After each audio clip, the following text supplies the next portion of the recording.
Dalam pemaparan kinerja selama 1 tahun yang disampaikan langsung Kajari Pali, Agung Afrianto, jika saat ini ada 2 perkara.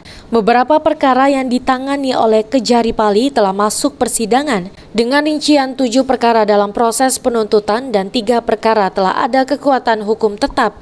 Kajari Pali juga pada tahun 2021 ini berhasil selamatkan kerugian negara sebesar 1 miliar rupiah dari kasus korupsi normalisasi Sungai Abab dan kasus korupsi pengelolaan anggaran belanja Sekwan DPRD Pali.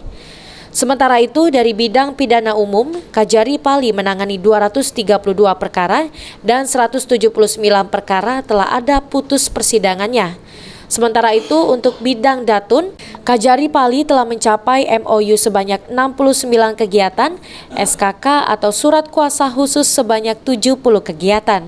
Aji, PAL TV.